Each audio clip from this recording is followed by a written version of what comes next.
Venezuela acaba de quedarse a oscuras.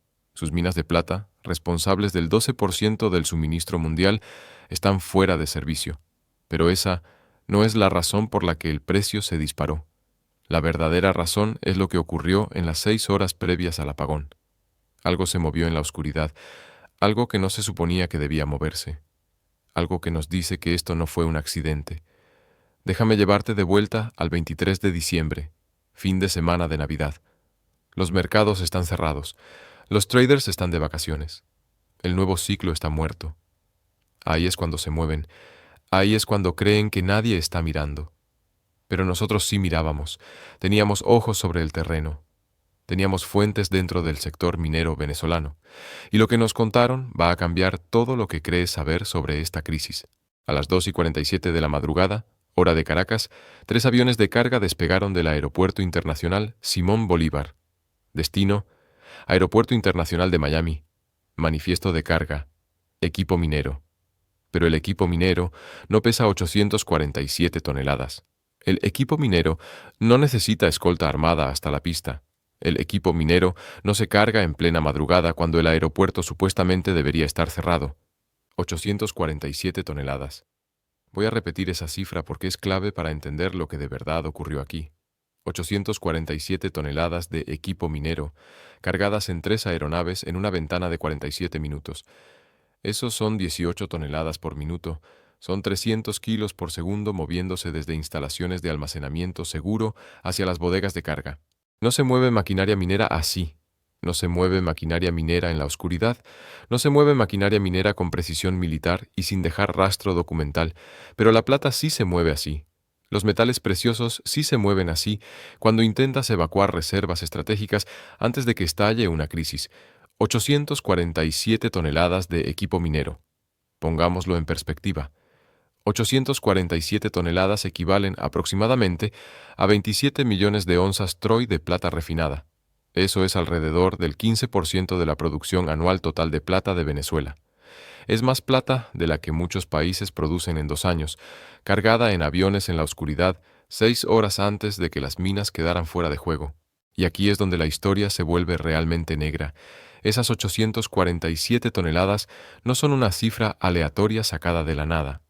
Nuestro análisis de los datos de producción venezolana de plata muestra que 847 toneladas representan la cantidad exacta de plata refinada que debería haber estado reposando en las bóvedas del Banco Central venezolano como reserva estratégica. Cada nación soberana mantiene reservas estratégicas de metales: oro, plata, platino. Son pólizas de seguro contra el colapso de la moneda, activos de emergencia que puedes liquidar en plena crisis. La reserva estratégica de plata de Venezuela se estimaba en 850 toneladas a diciembre de 2024. 3 toneladas se quedaron en las bóvedas. 847 toneladas se fueron en esos vuelos. Esto no fue una evacuación de maquinaria minera. Fue la liquidación total de las reservas soberanas de plata de Venezuela. Y aquí es donde la cronología deja de tener sentido.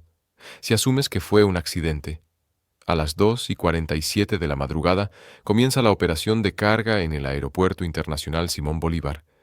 A las 3:15 de la madrugada, el ejército venezolano establece un perímetro alrededor de las terminales de carga. A las 3:52 de la madrugada, todos los vuelos civiles son desviados del espacio aéreo de Caracas por operaciones de mantenimiento. A las 4:18 de la madrugada, despega el primer avión. El espacio aéreo venezolano emite un código de transpondedor de emergencia. A las 4:41 de la madrugada, el segundo avión está en el aire, con ruta directa a Miami. A las 5:33 de la madrugada, el tercer avión, ruedas arriba. Pero aquí aparece la anomalía. Ese tercero gira al noreste, hacia el Caribe. A las 6:15 de la mañana, los 3 aviones están en el aire. A las 7:23 de la mañana, la televisión estatal venezolana se queda en silencio.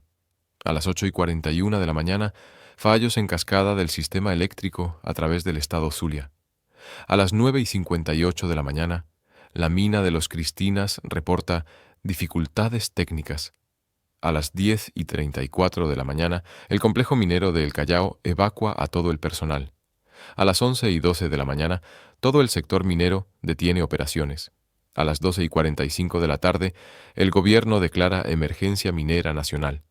Pero esto es lo que no anunciaron. Esto es lo que no verás en ningún comunicado.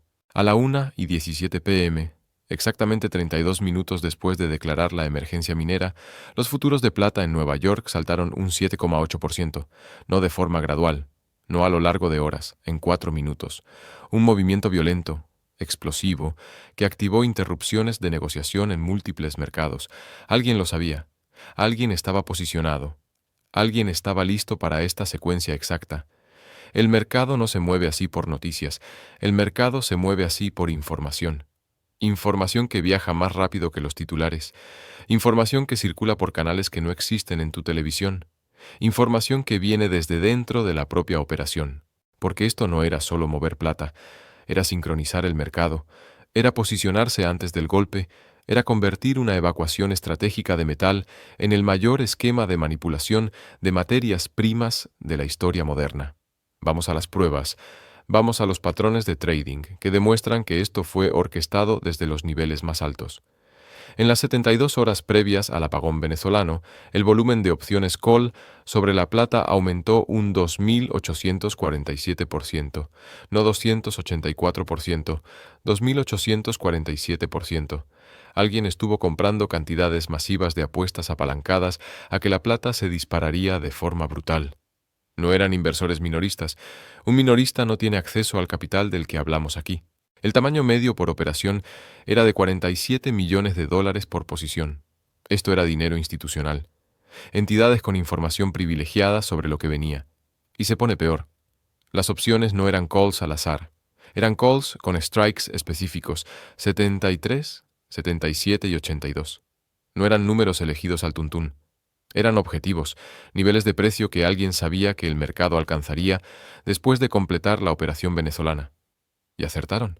La plata tocó 73,40 el día del apagón, alcanzó 77,15 2 días después y coronó 82,77 exactamente una semana después de que las minas quedaran a oscuras. Esto no fue especulación. Esto fue trading con información interna basada en inteligencia geopolítica. Fue monetizar una crisis que alguien conocía por adelantado. Y ahora volvemos a los aviones. Porque esos 3 cargueros no fueron el único metal moviéndose esa noche, ni fueron los únicos vuelos que conocían el calendario real. Los datos de rastreo aéreo muestran un patrón que debería aterrorizar a cualquiera que entienda cómo funciona de verdad el mercado de la plata. Entre medianoche y las 6 a.m., hora de Caracas, salieron del espacio aéreo venezolano 11 aeronaves, no 3, 11. Desglosemos esos vuelos, porque cada uno cuenta una parte de la historia. Vuelos 1 al 3, los evidentes. Simón Bolívar a Miami. Los vuelos señuelo. Los que querían que viéramos. Los que quizá llevaban algo de plata, pero no la carga principal. Vuelos 4 y 5 despegan de Maracaibo. Destino, Ciudad de Panamá. Esos transportaban ejecutivos petroleros venezolanos y a sus familias. Evacuación de emergencia de personal clave antes del golpe. Vuelos 6 y 7. Salen de Puerto Ordaz, aeródromo privado. Sin control civil. Estos sí llevaban equipo minero real. Maquinaria de extracción especializada, valuada en cientos de millones de dólares. Pero aquí viene lo interesante. Vuelos 8 y 9. Matrícula rusa. Antonov y cargueros IL-124. El tipo de aviones que usas cuando necesitas mover algo muy pesado, muy lejos y muy silenciosamente. Punto de salida. Parque Nacional Canaima. Un parque nacional sin aeropuertos, sin pistas, sin infraestructura para cargueros pesados, excepto que sí hay infraestructura. Infraestructura secreta. Infraestructura militar que no aparece en mapas civiles. Instalaciones subterráneas conectadas a la red minera de plata venezolana. Depósitos que han estado acumulando plata refinada durante años. Esos vuelos rusos no transportaban solo plata. Transportaban producción acumulada que se desvió de los mercados internacionales durante los últimos 18 meses. Plata que debería haberse vendido a usuarios industriales. Plata que debería haber estado disponible para la cadena de suministro global. Plata que, en cambio, se apiló bajo tierra esperando este momento. ¿Cuánta plata? Nuestras estimaciones, basadas en peso de carga y capacidad de aeronaves, sugieren que esos 2 vuelos llevaron aproximadamente 1.200 toneladas de plata refinada. Esos son 38 millones de onzas, más plata de la que Perú produce en un año entero. Vuelos 10 y 11. Aquí la historia se convierte en una pesadilla geopolítica. Aeronaves de carga con matrícula china operadas por COSCO Shipping, el conglomerado estatal que mueve materiales estratégicos para el gobierno chino. Punto de salida desconocido. Destino desconocido. Estos vuelos desaparecieron del radar civil inmediatamente tras despegar. Aeronaves militares, carga militar, secreto militar, pero sabemos que aterrizaron en algún punto del Caribe antes de continuar hacia destinos clasificados a nivel estatal. China no estaba observando la operación venezolana, estaba participando, estaba coordinándose con Rusia para extraer el máximo de reservas antes del colapso. Esto es guerra de recursos al nivel de Estado, espionaje económico disfrazado de respuesta humanitaria a una crisis, el inicio de algo mucho más grande que un fallo de red eléctrica en Venezuela. Los destinos incluían Miami, Ciudad de Panamá, y aquí viene lo importante, Moscú. 2 vuelos a Moscú, matrícula rusa, Antonov y IL-124. Pero los vuelos a Moscú no fueron directos, hicieron paradas estratégicas que revelan la escala real de la operación. Primera parada, Minsk, Bielorrusia. Oficialmente repostaje. Extraoficialmente un punto de transbordo donde la plata venezolana se reempaqueta, se relabela y se distribuye a destinos finales por la antigua esfera soviética. Segunda parada, Astana, Kazajistán, corazón de la red euroasiática de procesamiento de plata, donde la plata se convierte en productos industriales para el sector manufacturero chino. Destino final, Moscú, el complejo ruso de reservas estratégicas de metales. Instalaciones subterráneas donde la plata se sienta junto al oro y el platino en bóvedas diseñadas para sobrevivir a una guerra nuclear. La implicación rusa en la minería venezolana no es nueva. Rosneft lleva años con contratos en la zona, pero Rosneft extrae petróleo. Estos vuelos salieron de territorios mineros, transportaron carga que exigía equipos de carga especializados, volaron bajo cobertura diplomática, protegidos de la supervisión internacional. Alguien vació las reservas de plata de Venezuela antes de que llegara la crisis, alguien con acceso a logística de Estado, alguien con autoridad para mover materiales estratégicos a través de fronteras sin interferencia aduanera, alguien que sabía exactamente cuándo se apagarían las luces. Esto no fue un desastre natural, fue una demolición controlada del sector minero venezolano, programada para maximizar extracción y manipulación del mercado. Pero la historia de Venezuela es solo la superficie. La punta visible de una operación que va mucho más profundo de lo que el sistema financiero occidental quiere admitir. La crisis real es lo que esta escasez revela sobre el mercado global de la plata, porque cuando desaparece de la noche a la mañana el 12% del suministro anual, el 88% restante se vuelve visible, y lo que estamos viendo es un sistema al borde del colapso total. Mira los números que las mineras no quieren que veas. Los números que explican por qué Venezuela fue el objetivo.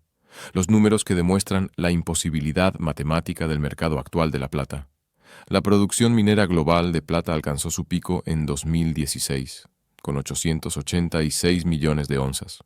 Desde entonces, ha caído cada año. No poco a poco. A plomo. 2017, 852 millones. 2018, 843 millones. 2019, 836 millones.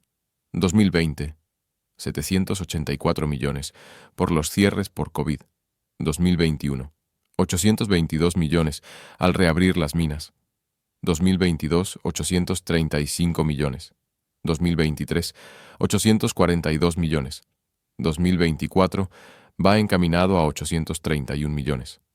La caída se acelera. El pico quedó atrás, la plata fácil ya se extrajo.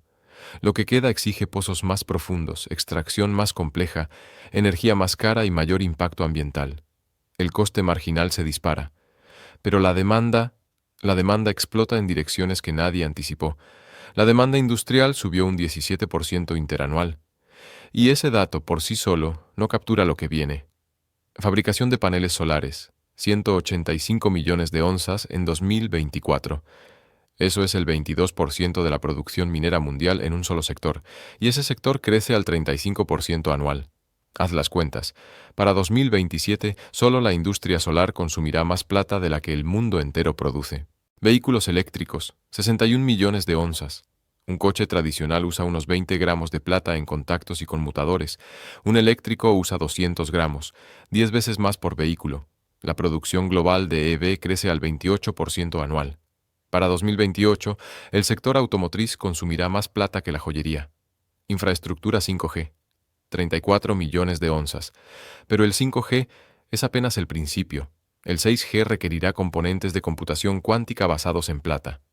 Los centros de datos para IA necesitan plata en unidades de procesamiento de alta frecuencia. El consumo tecnológico se acelera de manera exponencial. Defensa, 28 millones de onzas. Radar militar, guiado de misiles, comunicaciones satelitales, guerra electrónica.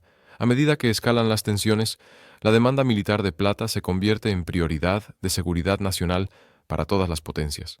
Medicina, 19 millones de onzas. Recubrimientos antimicrobianos, nanopartículas para sistemas de liberación de fármacos, electrodos para diagnóstico.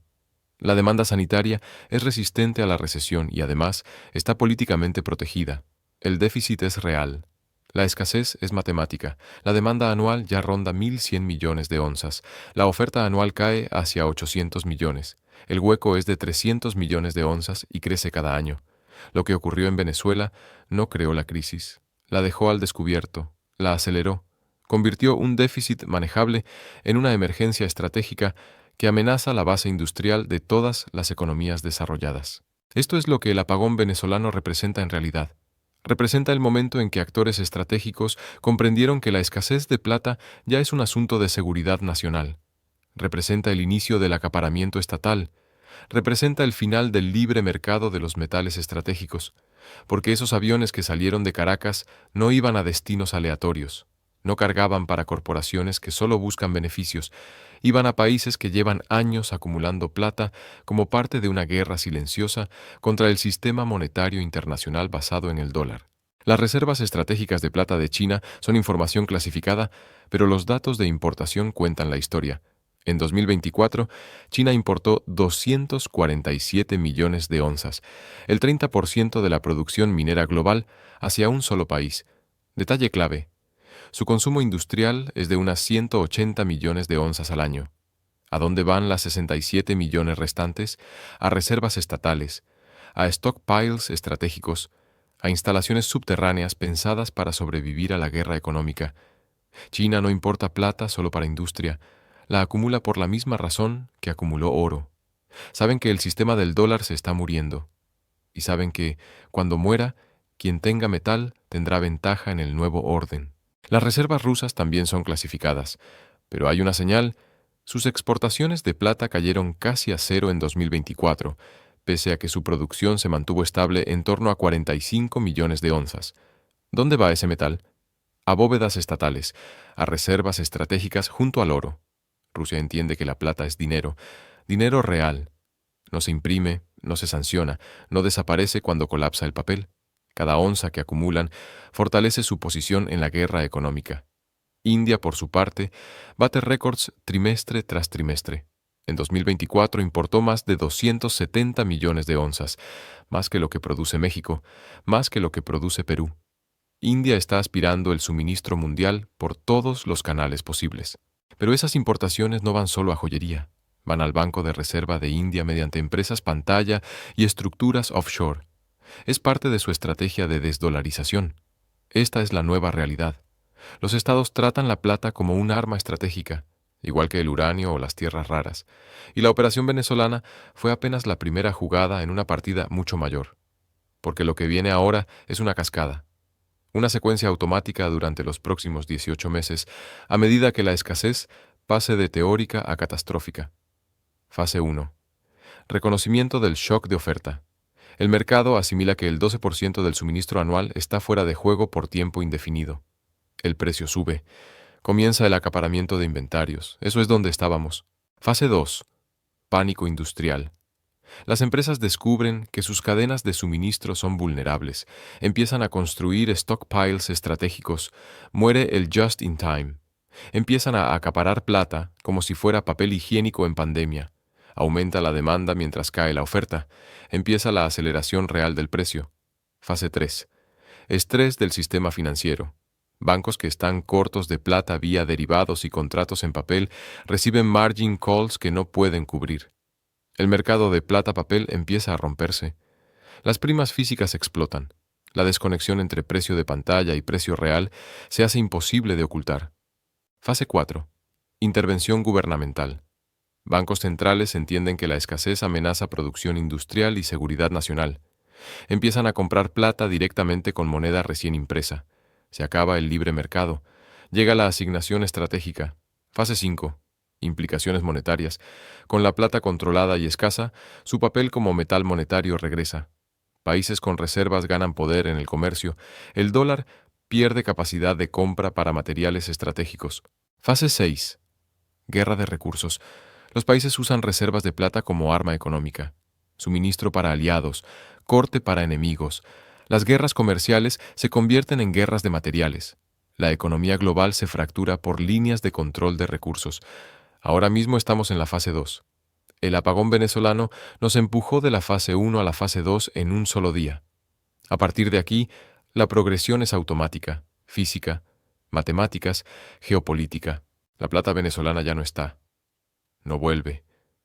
Las minas quizás se reanuden, sí, pero el metal almacenado, ese está en Moscú, está en Pekín, está en reservas estratégicas controladas por países que trabajan activamente para destruir el sistema monetario basado en el dólar. Cada onza que desaparece en reservas estatales es una onza que no regresa al mercado libre. Cada tonelada nacionalizada reduce la oferta disponible de forma permanente. Cada crisis fabricada crea un precedente para la siguiente. Estamos viendo el final de los mercados de materias primas tal como los conocíamos. Estamos viendo el inicio del nacionalismo de recursos. Estamos viendo el amanecer de la guerra por la escasez. Las luces se apagaron en Venezuela. Pero la verdadera oscuridad es lo que ese apagón reveló sobre el futuro de los materiales estratégicos. El juego cambió. Las reglas cambiaron. Los jugadores cambiaron. Y cuando Occidente despierte de verdad, las bóvedas ya estarán vacías. Las reservas desaparecidas. El metal controlado por países que no tienen intención de vendérnoslo de vuelta a ningún precio. Venezuela fue solo el comienzo, pero hay algo más que tenemos que hablar. Algo que hace que la operación venezolana sea todavía más siniestra que un simple robo de recursos. Algo que demuestra que no era solo plata. Esto era una prueba, una medición, un ensayo general. Rusia y China ahora saben cuánto tarda Occidente en reconocer una guerra de recursos, cuánto tarda en coordinar una respuesta, cuánto tarda la prensa en investigar. Y la respuesta es demasiado. Cuando los analistas occidentales empezaron a entender lo que pasó en Venezuela, la operación ya estaba completada, y los responsables ya estaban planeando el siguiente objetivo. Esa recopilación de inteligencia formaba parte del valor de la operación. Ahora conocen los huecos en la vigilancia, los retrasos de respuesta, las debilidades en la coordinación, y esa información se aplicará a operaciones futuras. La próxima extracción será más rápida, más limpia, más completa. Las grietas se explotarán con mayor precisión. Estamos peleando una guerra que ni siquiera sabemos que existe. Mientras los gobiernos occidentales discuten estadísticas de inflación y déficits comerciales, las potencias del Este están desmantelando la capacidad industrial occidental mediante el control de recursos, pero todavía hay otra capa, porque esto no era solo probar defensas, era guerra financiera a una escala que la mayoría no puede comprender. Sigue el dinero, no solo el dinero de la plata, todo el dinero. En las 72 horas alrededor del apagón venezolano, los mercados de divisas mostraron patrones anómalos que los medios financieros nunca han explicado bien. El rublo se fortaleció frente al dólar un 3,2% sin noticias económicas positivas desde Rusia. El yuan subió un 2,1% pese a las preocupaciones por el inmobiliario chino. Y el bolívar venezolano, que debería haberse hundido en una crisis de infraestructura, se estabilizó. Nada de eso tiene sentido a menos que entiendas que estaba coordinado con la operación de la plata. Rusia y China no solo estaban llevándose metal, estaban usando la operación para atacar el estatus del dólar como moneda de reserva. Funciona así. Cuando Occidente pierde acceso a materiales estratégicos, se ve obligado a comprarlos a proveedores orientales usando monedas orientales. Eso incrementa la demanda de rublos y yuanes y reduce la demanda de dólares. La plata venezolana que desapareció en bóvedas rusas y chinas se venderá después a compañías occidentales, pero la venta se hará en rublos y yuanes, no en dólares. Samsung tendrá que comprar rublos para conseguir la plata que necesita para baterías. Tesla tendrá que comprar yuanes para asegurar suministro en su producción. Eso obliga a las empresas occidentales a acumular monedas orientales, debilita al dólar y refuerza los sistemas monetarios del este. Control de recursos se convierte en control de moneda. Dominio de materiales estratégicos se convierte en dominio monetario.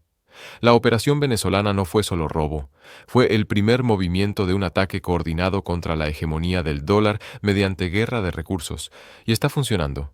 Cada onza de plata que sale del control occidental es una onza que habrá que comprar en monedas orientales cuando las empresas la necesiten.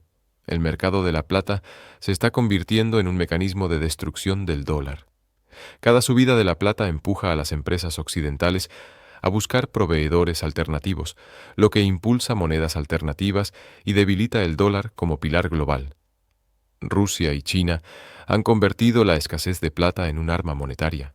Están forzando la desdolarización a nivel corporativo, y esto explica por qué la operación estuvo tan milimétricamente coordinada entre Rusia y China.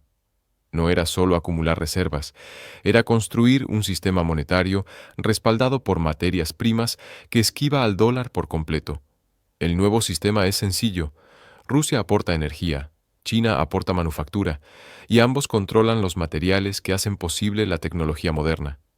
Quien quiera acceso debe sostener rublos y yuanes. Quien se aferre al dólar queda aislado de materiales esenciales. Venezuela fue el caso piloto, la prueba de concepto, la demostración de que la guerra de recursos puede fracturar el sistema monetario mundial en líneas geopolíticas. Si esta estrategia prospera, si Occidente se ve obligado a abandonar el comercio en dólares para materiales estratégicos, la condición de moneda de reserva del dólar muere, y con ella muere la dominación económica estadounidense. No estamos viendo el fin del mercado de la plata, estamos viendo el fin del sistema de Bretton Woods que ha definido las finanzas globales durante 80 años. Pero la arquitectura financiera va aún más hondo. Déjame enseñarte la operación de lavado de dinero que hace posible este robo. Porque esto no es solo mover metal, es crear un canal de transferencia de valor imposible de rastrear a una escala que haría sonrojar a cualquier criminal clásico. La plata venezolana no solo desapareció físicamente, desapareció contablemente. Así funciona el truco. Paso 1. El gobierno venezolano declara fuerza mayor en todos los contratos de exportación de plata por fallo de infraestructura. Eso los libera de la obligación legal de entregar metal a compradores legítimos. Paso 2. La plata varada se vende a precios de liquidación a empresas pantalla registradas en Dubái, Chipre y las Islas Vírgenes Británicas. Esas empresas pertenecen en última instancia a entidades estatales rusas, pero la propiedad queda enterrada bajo 17 capas corporativas. Paso 3. Esas empresas revenden la plata de inmediato a refinerías estatales chinas con un margen enorme. El beneficio se distribuye a través de exchanges de criptomonedas y redes de banca hawala. Paso 4. Las refinerías chinas funden la plata, eliminan cualquier rastro de origen venezolano y la reetiquetan como reservas estratégicas chinas. La operación genera miles de millones en beneficios imposibles de rastrear y al mismo tiempo transfiere materiales estratégicos de países alineados con Occidente hacia el eje Rusia-China. Es el crimen perfecto y es completamente legal bajo el derecho internacional, porque el gobierno venezolano es, técnicamente, el propietario del metal y puede venderlo a quien quiera durante una emergencia declarada. Esta arquitectura explica por qué todo estuvo tan cronometrado. El fallo de infraestructura no fue aleatorio. Se programó para coincidir con el máximo beneficio financiero. El 23 de diciembre se eligió por una razón. Es el último día de negociación antes de la semana de Navidad. Cualquier actividad sospechosa queda enterrada en el ruido de volumen bajo. La supervisión regulatoria es mínima. Los periodistas financieros están de vacaciones. Además, coincide con los cierres contables de inventario de fin de año. Muchas empresas occidentales planeaban recibir plata venezolana en enero para sus calendarios de producción de 2025. Declarar fuerza mayor el 23 de diciembre les permite cancelar contratos sin penalización y redirigir el metal a compradores que pagan más. Pero aquí viene la parte verdaderamente siniestra. Las empresas occidentales que perdieron esos contratos todavía no lo saben. Siguen esperando la entrega en enero. Van a despertarse el 2 de enero con avisos de fuerza mayor y la noticia de que su plata ya no está disponible. Samsung esperaba 347 toneladas de plata venezolana para su línea de baterías de estado sólido. Tesla tenía contratos por 234 toneladas. Apple había asegurado 156 toneladas para sus nuevos chips de computación cuántica. Ese metal ahora está en bóvedas de Moscú. Estas compañías se verán obligadas a ir al mercado spot en enero, compitiendo por un suministro que ya no existe. Eso detonará el pánico industrial que impulsa la siguiente fase de la crisis. Las implicaciones son enormes.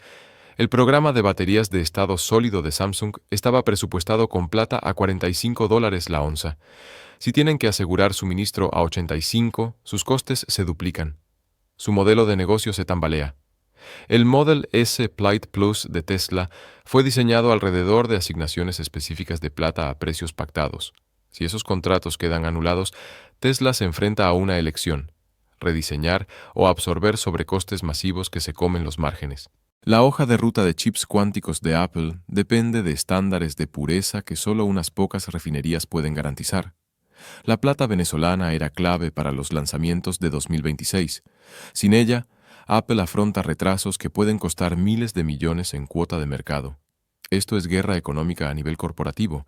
Controlando el suministro de metales estratégicos, Rusia y China pueden imponer condiciones a las tecnológicas occidentales. Pueden retrasar lanzamientos, forzar cambios de diseño, extraer tributos disfrazados de sobreprecios. La Operación Venezuela fue una prueba de extorsión tecnológica mediante control de recursos, y los gobiernos occidentales son incapaces de frenarlo, porque la transferencia fue, técnicamente, legal. No hay base clara para sanciones, ya que todo encaja con una crisis de infraestructura. No hay prueba directa de coordinación, porque los pagos se estructuraron vía empresas pantalla legítimas. No hay evidencia fácil de lavado. Rusia y China han encontrado el arma perfecta: guerra de recursos legal mediante crisis fabricada. Esto nos lleva a la pregunta profunda: ¿cuánto tiempo se planificó esto? ¿Hasta dónde se remonta? Porque la precisión sugiere años de preparación. Nuestro análisis de los datos de producción venezolana revela patrones inquietantes que se remontan a 2019.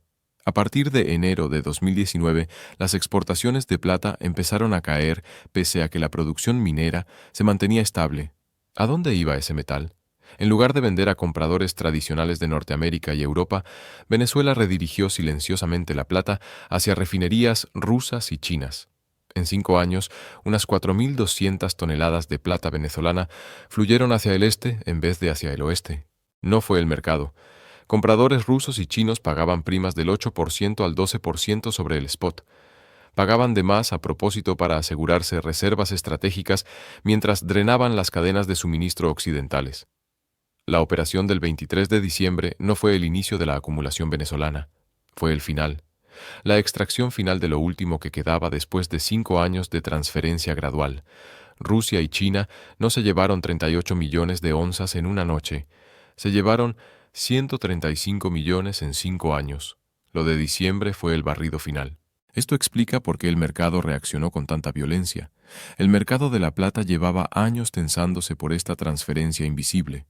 Cuando desaparecieron las últimas reservas, el déficit matemático se volvió evidente de golpe. Ese déficit anual de 300 millones de onzas que calculamos no es una amenaza futura. Se ha estado acumulando durante años. No estamos mirando hacia una escasez que vendrá. Estamos presenciando la revelación de una escasez que ya existía. La plata venezolana no era solo el 12% de la producción anual. Era el 12% de la oferta realmente disponible tras años de acumulación oriental. Perder ese último 12% no creó la escasez. Dejó al descubierto una escasez que ya estaba integrada en el sistema. Por eso el salto de precio fue tan brutal. Por eso los compradores industriales están entrando en pánico. Por eso los gobiernos occidentales se despiertan ahora ante la vulnerabilidad de los metales estratégicos. El libre mercado de la plata terminó hace años, solo que todavía no lo sabíamos.